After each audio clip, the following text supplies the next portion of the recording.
Good morning. My name is Scott Kuhner.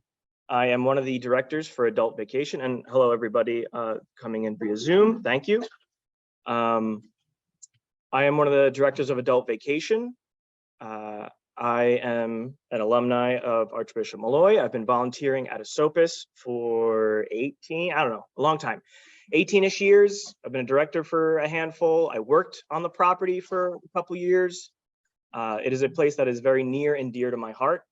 So when I see all of you, give up part of your Sunday, part of your weekend, especially after you just finished, well, not fully finished, but after school, you still got regents, but you're giving up your time now, and you're going to give up your time for a week, 2 weeks, 3 weeks of your summer. That warms my heart.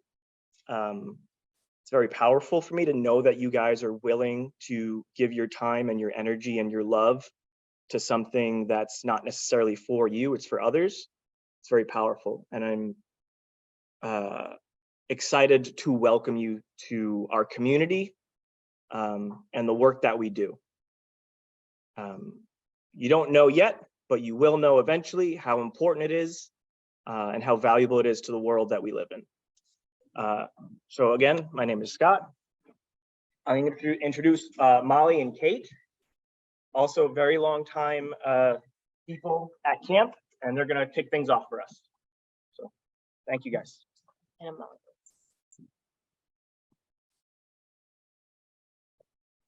All right, so welcome. We are going to talk a little bit about some behavior supports and other supports for camp for second year counselors.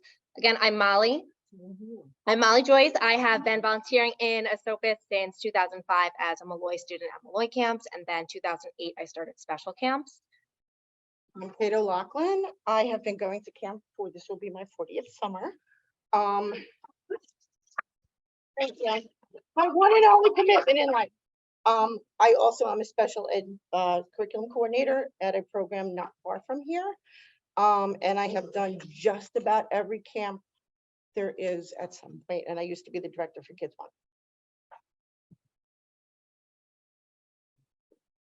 All right, so we have a lot of stuff we want to talk about with you, but we have a little breakdown of our agenda. We'll talk about your arrival at camp and what that looks like and might feel like for you. We'll review a general camp schedule, which changes based on the session. Our expectations of you and your expectations of campers, best ways to communicate with your campers, some behavior supports, and then transitions and routines.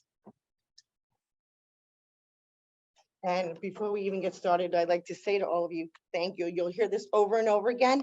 Thank you for coming to camp. Without volunteers, we cannot run camp. It just doesn't happen. We've tried, it won't work. So welcome to camp and congrats. You're going to get on the bus. You're going to arrive here. You're going to get on the bus and you're going to sit down as I'm going to say to you, come here, sit with him. Come over here, sit with him. What do I have to do? Nothing. Don't worry about it. So congrats. You made the bus ride. You made it up and you survived it with a camper. Now you walk off the bus into people hugging, screaming, so excited to see each other. Somebody runs up to you, grabs you in a bear hug and says, I'm so glad to see you. You're like, I've never met this person before in my entire lifetime.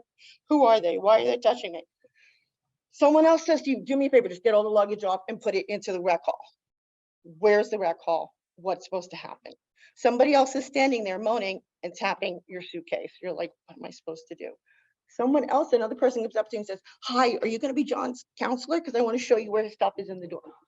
Welcome to camp. You are now in the culture that is Esopus, and it is quite the shock. What's going to happen? And all you're thinking to yourself is, what have I gotten myself into? How am I going to survive this? What do I do? What have I gotten myself into, right? Stick with your campers, ask your group leaders and the directors for directions, and come prepared to just jump right in. It does get better, and by the end of the week, you're going to have an amazing time. So at this point, we'd like for the camp directors, a couple of them, to come up here and just talk about what should happen when you get off the bus. Because what's going to happen is somebody's going to grab you and start dragging you places. So a couple of them could just come up here, introduce themselves. So they know who you are when you get off the bus. Just come off. You don't have to stand up. Stand up. Hi, Zoom. We'll get rid of this. I guess so, yeah. Hi, everybody. My name's Nick. I'm one of the directors for Kids One Camp. This will be my first year as director, so don't judge me. Yeah, basically, so a majority for Kids One specifically, a majority of our campers are going to be driven up by their families. So there'll be a bunch of staff that's dedicated. You should have seen it in an email already, to help out if you're driving up to camp with that. Only a handful of our campers are going to be at the bus, but we'll still take as many, or anybody who qualifies to take our bus. If you saw the email, it'll basically just be their families coming, checking in, getting their bags labeled for them, and then making sure they're just attended to here at Malloy before we all get on the bus. And then it should be a smooth single bus. We used to do 2 buses. This year we only have 1, so should be a nice smooth bus ride up. Camp, once you get there, I know Kate was saying it's This is Emily. other director of Kids One. So at camp, it is a little chaotic at first, but we just ask that you help our campers get settled. You'll find their bag, everything will be labeled, you'll bring it into the dorms, find where they're going to be sleeping, and just kind of help everybody get settled. Our parents do like to hang around just because their kids are, you know, younger. So they'll be in the dorms as well, helping their child get settled. So I think that's about it for just arrival. Hi, I'm Jeanette. I'm from Kids 2. I've been volunteering at camp, I don't really know, a long time. My first summer up at camp was 1999. For arrival at Kids 2, it's very similar as Kids 1. It's a lot of like, we have more campers at the bus here than they do, but we do have a significant amount of campers that get driven up. Same thing, the parents tend to linger a little bit, but it's okay. We just kind of scurry them along. My biggest tip of advice for that first day when you get off the bus is don't forget to ask. It's okay to ask, like, hey, where's the chapel? Hey, you know, like, even if you've already been there for 1 summer, you might be like disoriented, can't remember where everything is. I made that mistake my first year. The first activity is like everybody gets changed and goes up to the pool, and they asked me to bring this boy in a wheelchair up to the pool. I did not ask because I pushed up the steep hill to the pool and pushed this 19-year-old boy who was very, very big up the, and then as soon as I got up there, everybody was like, you know, there's like a way around that's not so steep. So don't, just ask.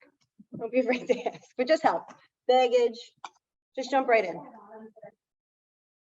you do get off the bus, don't worry about getting your luggage to your room. Camper safety is always our first thing. So when the campers are getting off the bus, we kind of corral everyone into the chapel, and that's where we'll split up into groups. Then you'll really know which campers you're going to be working with. But before you are split up into groups, you're worried about all the campers' seats. So, you know, we'll put all the luggages in the rec hall, but don't worry about where you're sleeping or where the campers are sleeping, because you probably don't even know any of the campers. So camper safety comes first, especially, you know, where will we get off the bus, because there will be new campers.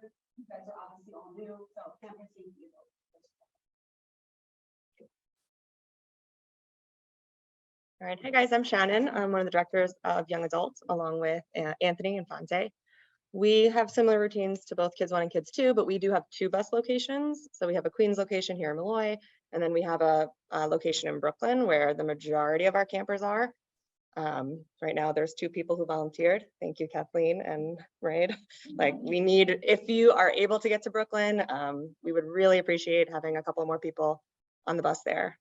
Yeah, once we get there, like Kids 2, we get everyone into the chapel and we do groups and stuff there. We label everything at the bus, label your stuff too. And like Jen said, like leave your stuff, it'll get to your room. You'll have time to do all that stuff after. We do also have a pretty good amount of private transportation. So if you aren't on the bus and you're getting up there earlier, we ask that you check in with someone, one of the older staff at the property, and see how you can help out there. Yeah, that's pretty much it. Hi, I'm back. Again, Scott, Adult Vacation. And I suppose I also want to like just throw a little anecdote in there.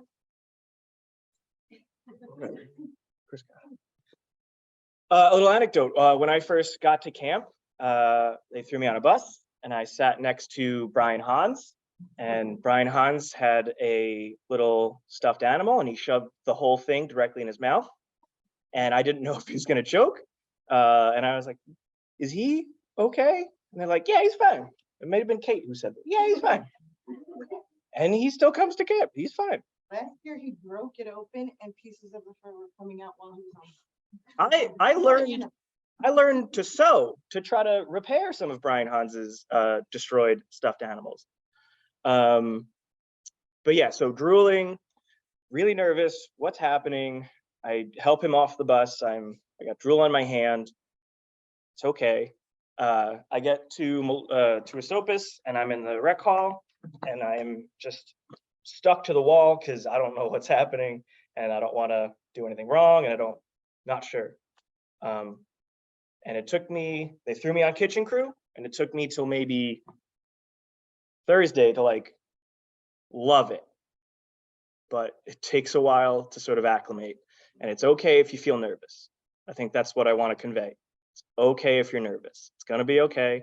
Ask questions, tell people how you feel. It's okay.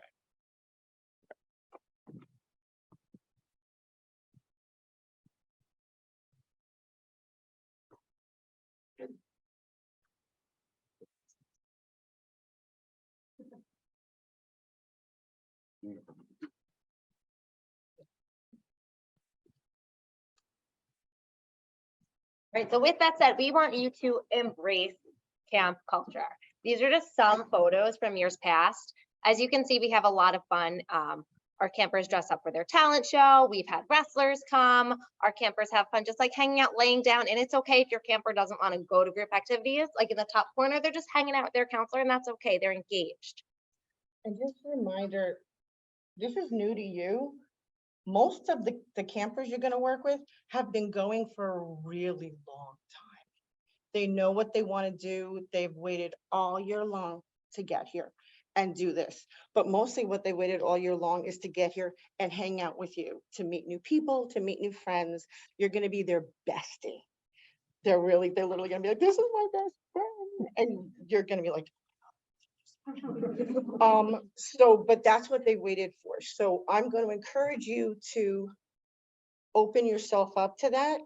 Don't let them walk around holding on to you all day long, but open yourself up to being your friends, to talking to them, to finding stuff out about them. They want to know about you just as much as you want to know about them. All right. And you'll find you're a different person. I can't tell you how many of the friends I have, guys, who have worn dresses at camp because it's what we're doing. How many people have dressed up? I myself am a relatively shy person. This crowd is going to tell you different. But that's how I entered. I walked up there shy, quiet, wouldn't talk to anybody. And because of being in Esopus, because of camp, I learned to be a more open person, not just there, but every place else. So embrace what happens, dance, have a good time, try everything. You don't like it, that's great, but try it. Okay, so we're briefly going to touch on the schedule. Every camp has their own schedule, but it generally follows this flow. We wake up, we go to breakfast, there's a morning kickoff, typically in the chapel. There are some group activities and then a whole camp swim, followed by lunch, some more group activities, another swim, dinner, and then your evening activity. And then each evening, camps have different activities. Some of those are, like you can see in the top right corner, campfire. Sometimes it's a dance, there are movie nights. It really depends on the way that camp has planned, but this is the general flow of your schedule. Have a good time. I hate most of the activities, don't worry about it. I've been doing them for 40 years, I'm over it. But they're gonna be great for you guys, they're fun, they're new. All right, so now we're going to talk about expectations. Our expectations as senior staff for you, and then how you can convey your expectations for your campers, because you're new, they're not, they've been doing this a lot longer. They might try to pull one over on you. They probably will. Okay. When you're supervising your campers, active supervision basically means this. At all times, do I have all my campers? Constantly doing a head count, you're constantly looking for where they are. You're constantly, I will let you know, I had a group, 4 campers, 4 counselors. We're walking down the hallway. I've got my camper, everybody else. I go, where is John?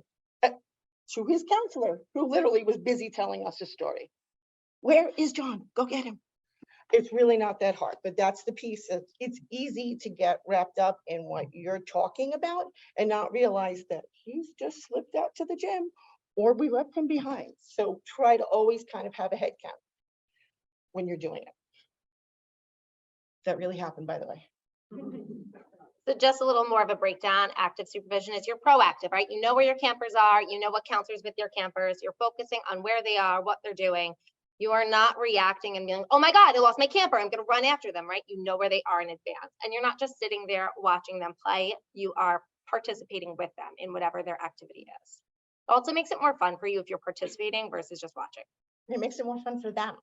And if you're engaged with them, guess what? We're all together, so we didn't lose anybody.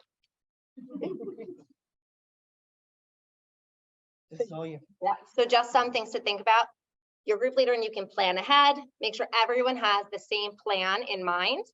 Ask for feedback, give feedback. That was really hard. My camper and I were left behind. I want us to be part of the group. And then review and adjust it with your group leaders, right? Like you are part of this plan just as much as your leader and the directors are.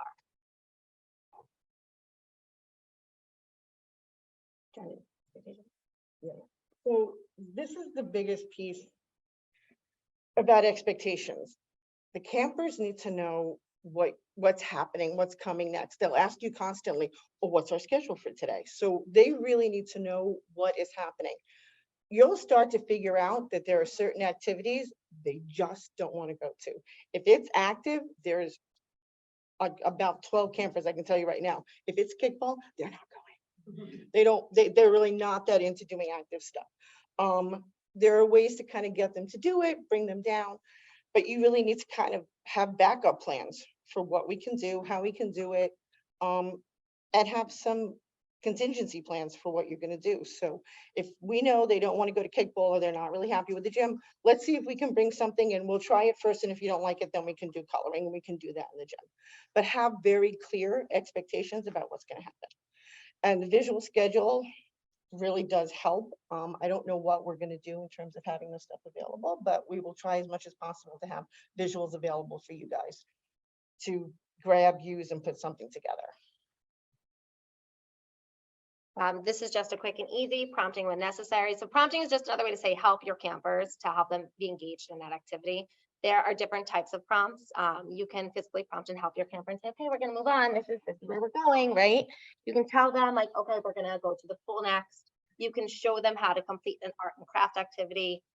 You can point and gesture, or you can use those visuals like Kate was just talking about, which can be very helpful for our campers that need a little bit more time to think about what's being said to them. And sometimes it's as easy as just literally getting down and sticking your hand out. I find that a lot of people try to really physically move people through stuff rather than just giving them 30 seconds to wait and then holding your hand out. No, we'll talk about this later. So we also want to talk about reinforcing behavior that you want your campers to see. So that is just giving them positive feedback after they're doing something that you expected, right? Telling them that they did a great job, giving them a high five after an activity, giving them a sticker or prize box at chapel. We frequently praise people after they did the right thing when they were doing the wrong thing. If you start by praising what you want, so you've got like 5 of them who got up and moved and you've got 1 left, praise the 5 who got up and left. Wow, you guys are really ready. That's great. That really is what you want. What you'll find is if somebody constantly is lagging behind and you're constantly doing something else to get them to go, that behavior will continue. You really want to start emphasizing and praising, and thumbs up is the best way to do this, those who are doing what you want them to do. All right, so we also want to talk about being present with your campers. Just a quick quote, did you know that communication with children is essential to their relationship and development building? So your job as their counselor is to build those relationships, right? So communication includes listening and talking in a lot of ways that make your campers feel valued, and communicating well with them will make them want to be at camp. And communication isn't just verbal stuff. You communicate a lot by your whole physical presence. So being present physically, not standing over them, not tapping your foot, not having the vein in your neck pulse because you're really frustrated. It's really about finding a place to be present with your camper, that you're available for them. Okay, on that note, how are you going to engage with your campers? What campers do you want to know more about? What campers are you going to follow up with on a previous topic? Maybe they spoke to you on Sunday and it's Tuesday and you forgot to go back to them. What campers will you share interests with? Maybe you both love the same sports team. You know, that's a great connector for especially our adult campers. What campers love basketball and want to play basketball with you? And then what campers will you engage with for a deeper connection? Some of our campers, especially our adults, really want to build those relationships. They want to build those friendships.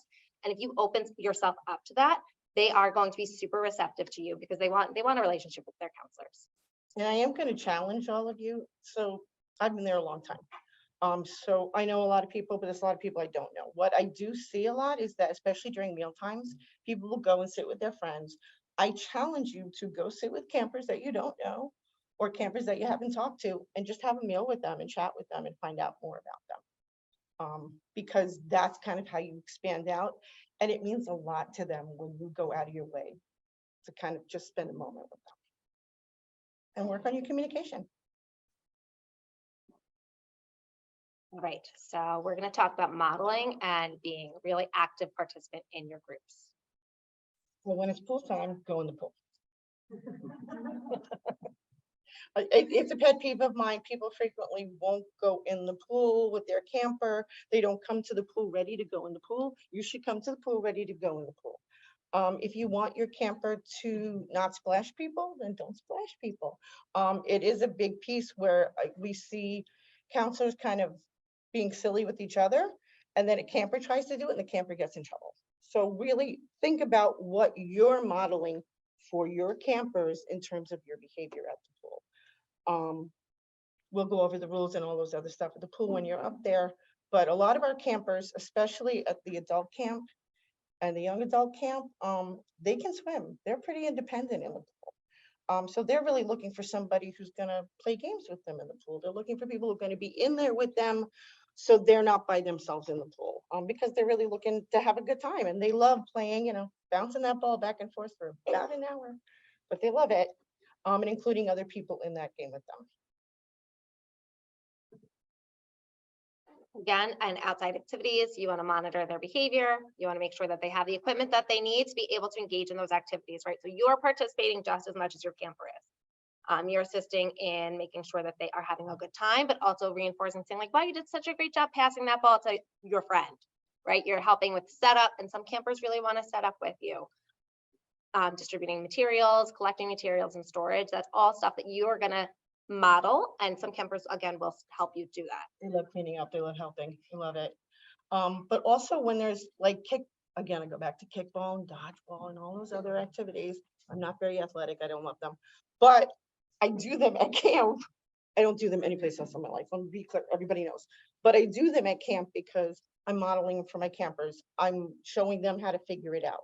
So even if it's not something you like, do it with them, show it with them. Be bad at it. They love it when you're bad at it because that way they don't feel bad that they're not good at it as well. So try to participate and join everything that happens. Gym and outdoor activities are the two worst things that just don't happen. I'm being honest. They don't, because people don't kind of organize them. So if you guys organize it and pull it together, they're going to participate more. What? You all know I'm right. So I organize outside activities really well.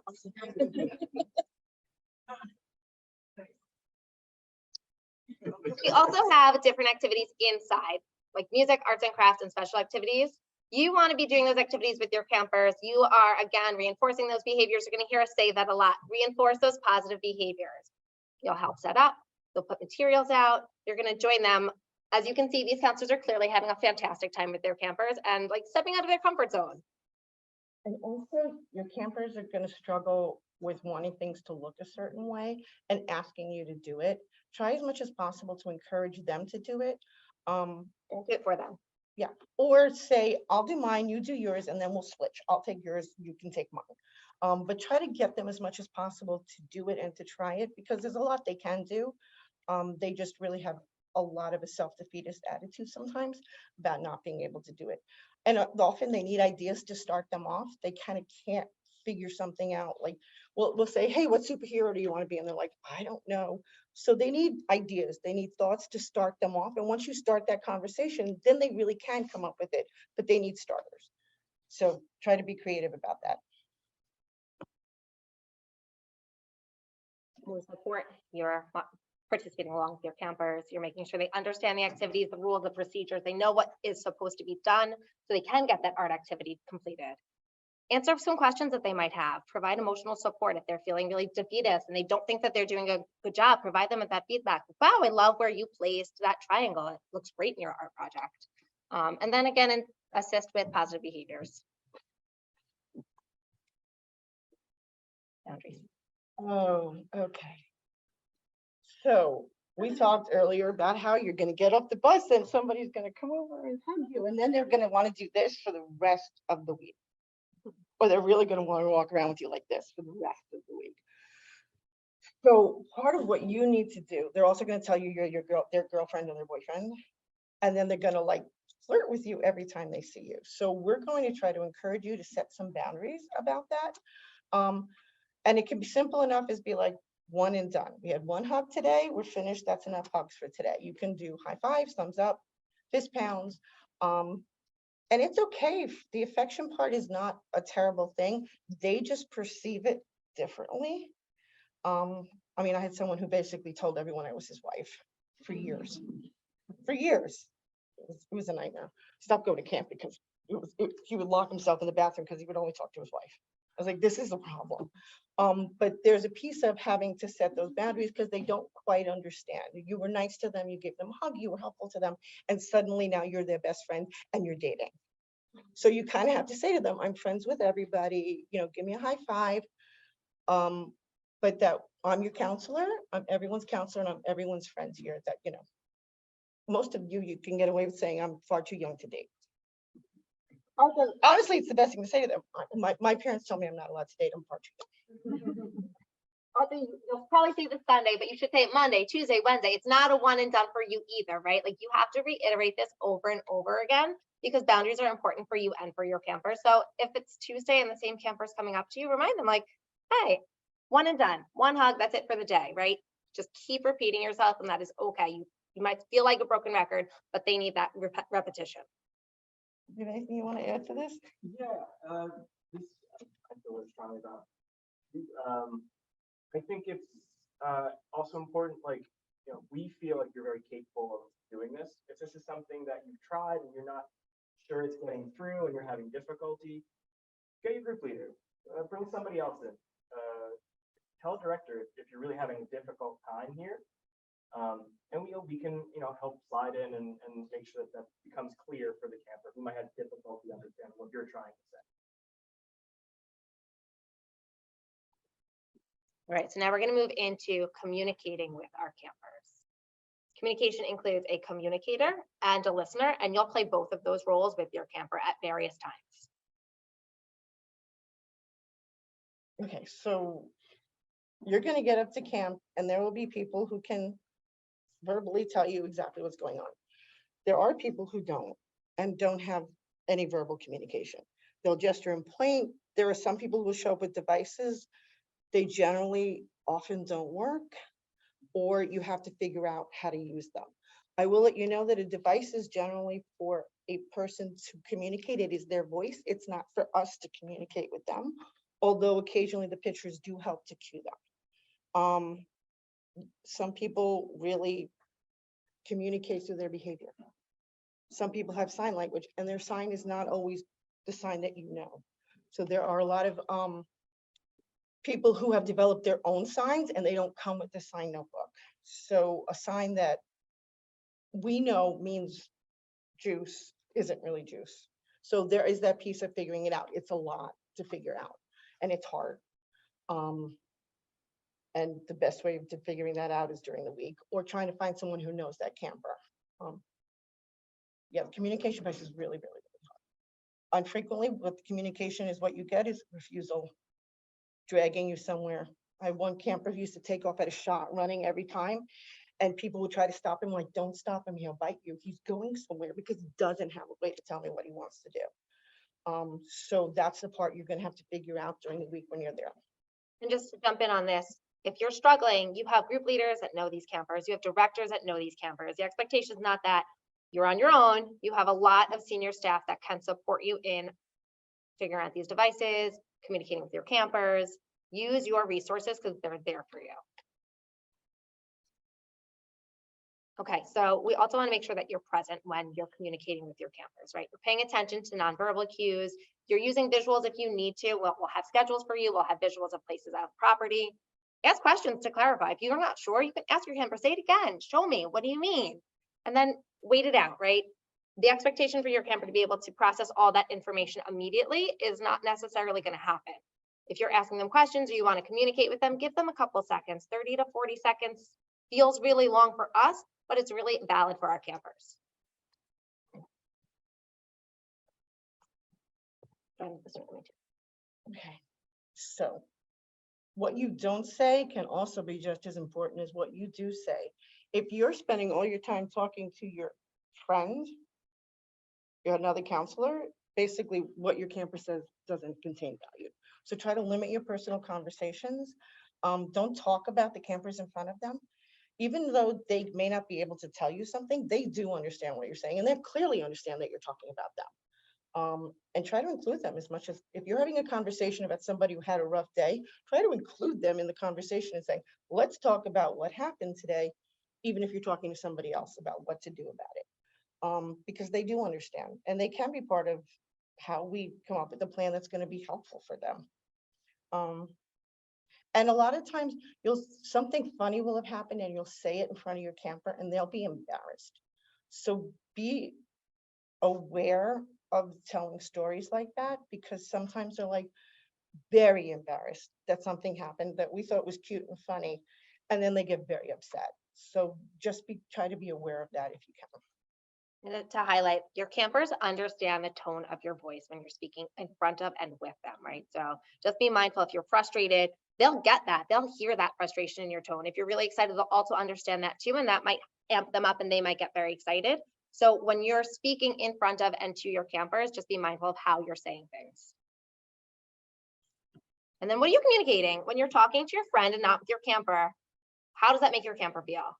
Like they're not part of this conversation, right? When you're staring and you're glaring at your camper doing something, They're not happy with me. they'll think you're mad at them, right? They'll be embarrassed. What are they thinking about me? When you get down on your camper's level and you sit down and you're laying down with them, what do you think that's communicating with them?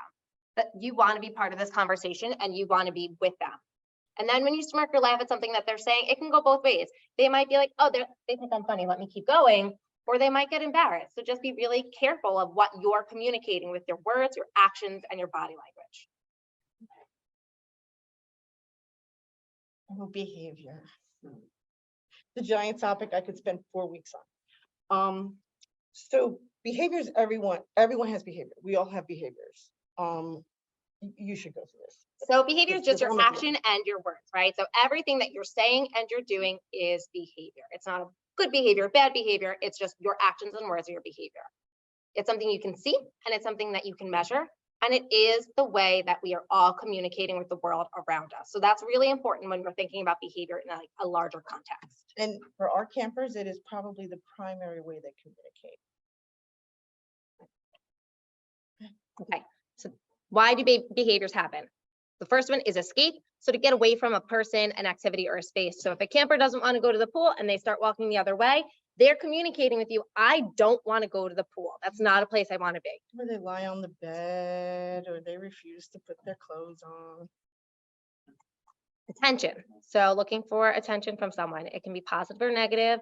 So when our camper plays a game and they look up at you and smile, they want you to say like, well, great job. But sometimes they just want any sort of attention. So if they're hitting, they want someone to just respond to them. So attention is another like primary function of behavior. We have children at school who literally don't look at the child that they're hitting. They look at the grown-up and slap the kid across the face. Not looking at the child. It is not an action that is trying to hurt that child. They want a grown-up's attention. What are you going to do? And we get that a lot. And if you respond to it and react to it, it will happen again and again and again. Tangible is getting access to something, right? So your camper might really want another, so they might want candy or they might want another piece of cake, right? So they're trying to get that item from you. So it's another function of behavior. Should I add on to that? No. No. And then the last one is a little bit trickier, it's sensory. So you'll see campers walking around, humming to themselves. They might be flapping their hands. There might be a lot of jumping. There might be rocking. And that feels good for their body. So that's why they're doing it. And that's generally not behavior. What we frequently see is that in trying to get to somewhere like a swing, like squeezing on a cushion, like somewhere where it's cold, they kind of will engage in behaviors where they'll push you out of the way, they'll shove you to get to something because they want to get to that activity that is regulating for them. And it's harder to figure out, and it's harder at camp because all of those things that are their sensory regulation things are not necessarily at camp. And that's where it becomes more difficult because they really are very much not in a regulated state. And I could spend about another 4 weeks on this. All right, so I'm just gonna very, very quickly talk about something called the rage cycle. You don't have to remember this, but then after that, we're gonna talk about ways to de-escalate a camper. So there's this process called the rage cycle, right? So when we're escalating and something's starting to upset us or we're rumbling, we start going up this rage cycle. Then there's a tipping point where our behavior gets really intense. Myself might be really frustrated. I'm screaming at someone, and then I'm in my full-on rage. Then you come down from your rage cycle and you're in the recovery phase. And that might take a while for our campers. It might be for the rest of the day if they're upset. It might be the rest of the week if they really want something. It might be 10 minutes. These are not moments for you to provide them with rules or expectations, right? This is a moment to make sure that they are safe and everyone around you is safe. And then you find a senior counselor, you find a director to help you within this portion of their day. De-escalation.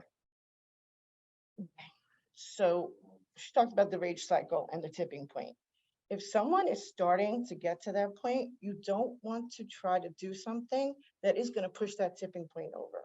So what you really want to do is keep them safe and keep everybody, most importantly, keep everyone else around them safe. So you really want to kind of move everyone away. We're just going to deal with this camper and try to get somebody who really can do that point. It's all about being safe. Yeah. Okay. Whatever you do, don't tell your camper to calm down. It does not work. When you're upset, It doesn't work when you tell me to do it. you're upset, being told, oh, it's okay, just calm down, is never going to work. So just don't do it. Avoid that statement. You can say things like, I'm waiting for you to be ready. But then you need to have a shared agenda about what does ready look like and what does calm look like, because calm for one person and calm for another person are two different things. Again, just think about the last time that you were really upset and what worked for you. Being told that calm down is not an effective strategy. And then we can't rush our campers through their feelings. They're going to have those feelings regardless if you're supporting them or not. And we are just there to make sure that they are in a safe place. Okay, so our goal should always be camper safety when they're dysregulated or they're escalated. Let's make sure that they're safe. There's nothing around them that can hurt them. There's nothing around them that can hurt someone else. And we can make accommodations for that. We had a camper, he doesn't come anymore, but when he used to get really upset, he would start to bang his head. We literally would carry a pillow and a blanket, and I would shove the pillow, put the blanket over him and shove the pillow underneath. That's where he would be until he was ready. And then he would just stick his hand out. So we knew that we could take the blanket off and take the pillow back. So we knew that he would just get upset and there was not a whole lot we could do about it, but we provided a safe space for him. I will tell you another story. Somebody said, that's not very nice. And she went over to try to help him and he bit her. So there are plans in place specifically for children that come from home that work. So try to be respectful of those pieces. If you have questions, of course, ask, but that's the goal, is for him to regulate himself. And that's what he needed to do. We also want to reiterate that it's not just camper safety, it's your safety too, right? So we don't want you to ever feel like you're in a situation where you feel unsafe. So the goal is for safety of all parties involved, not just our campers. All right, so with the goal of safety, our actions behavior should be geared towards that mid-escalation and not when they're already in that crisis. Deal with that later. You don't have to worry about talking them down when they're already escalated. You want to try your best to keep your own behavior and your own emotions regulated as a model for your campers. And this can be hard, but you can find someone and say, hey, Kate, can you take over? I'm feeling really worked up. This is really hard for me. Kate, can you take this camper from me? And also what happens is the new person wasn't the person that they were in conflict with. So sometimes it's just easier. Like I literally have walked by kids screaming and just set my hand down and they come up and they walk with me. Everybody's like, oh, I'm like, I wasn't the one arguing with them. So it's okay to go with me wherever we're going. So use other people to help you with that. And our second goal is to make sure that our campers are happy, that they're having a good time. They're feeling proud of themselves, they're feeling confident, they're feeling loved at camp, right? We want to make sure it's a fun experience for them.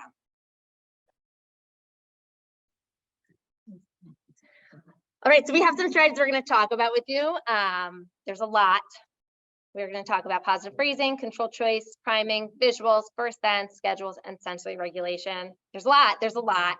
We're never going to get through all of it. Go Okay. quick. You're doing great.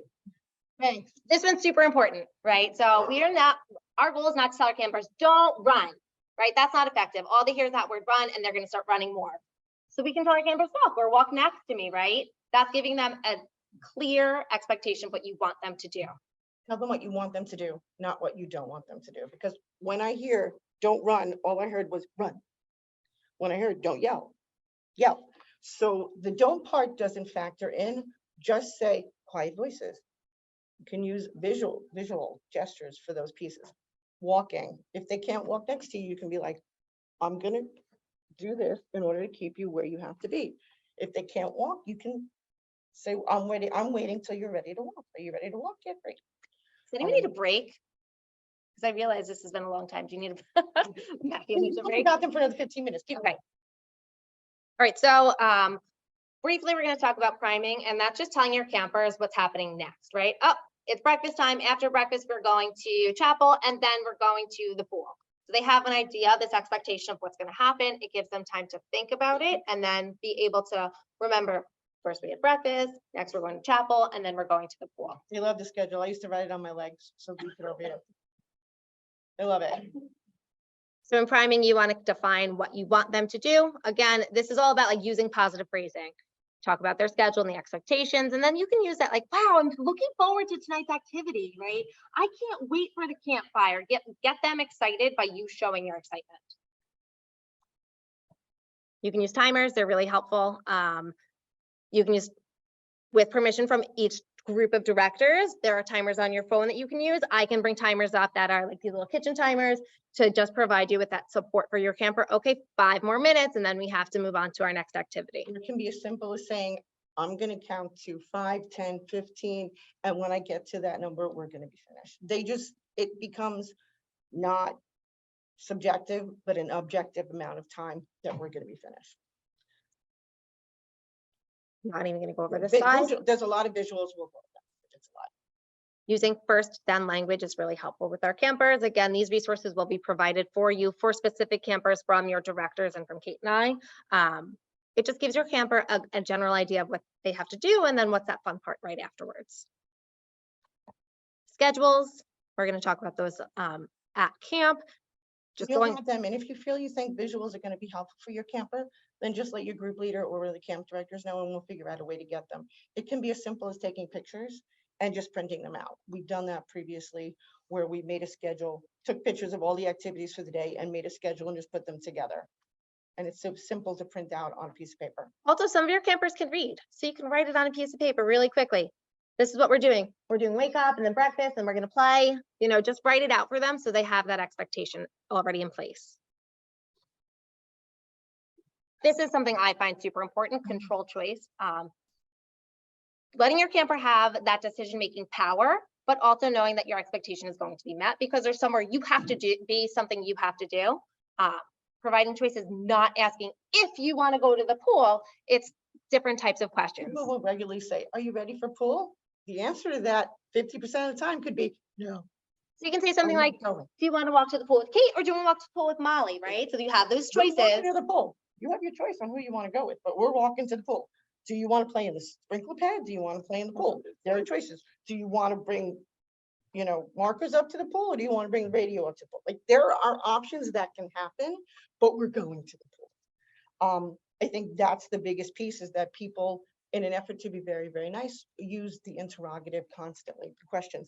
I see it all the time, even at work. Are you ready to go? Let's go. Are you ready to go to therapy? No, it's therapy time. Let's go. Are you taking this or this with you? So if you give them choice, they start to feel like they had some choice, and they're less likely to argue and fight about that. And then just some sensory strategies, and this is it. Give your campers some space. Don't hover over them when they're doing activities. It feels really uncomfortable having someone right next to you all of the time. Respect that they might not necessarily give you eye contact when they're speaking with you. It's, again, pretty uncomfortable if you try it yourself. Most of the camps have a quiet space for campers to go. I believe it's in the rec room for majority of the camps. Some places have secondary locations. Give your camper time to take breaks. It's a really long day for them. Give them time to process and think about what you're saying to them. And then lastly, warn them about major sounds, right? If you know a camper, it has auditory sensitivity, let them know, like, oh, there's going to be sirens at the fire trucks today. The music's going to be really loud at the dance. Do you want headphones? There's going to be a fire drill. It's going to be very loud. Let's prepare for that. We had a camper that we knew was gonna have a very, very hard time with a fire drill. We went to the pool. It was the only way we knew to handle it, because he just would not be able to handle it. We knew that was an issue. We have another one that literally didn't get up. We burned. Because we just couldn't figure out a way to get him up. So, you know, those are things that you're gonna be faced with. It happens. It's happened. There's nothing that you're gonna be faced with that we haven't kind of already dealt with. So my biggest issue for you is make sure to reach out to people. If you're struggling, if you're having a problem, let your camp director know. Let your group leader know. Let other people in the group know, so they can tell somebody and give them a break. There's very likelihood you're going to be with the camper who's going to wander around all day. And at some point, you're going to need a break. Ask for the break. Welcome to camp.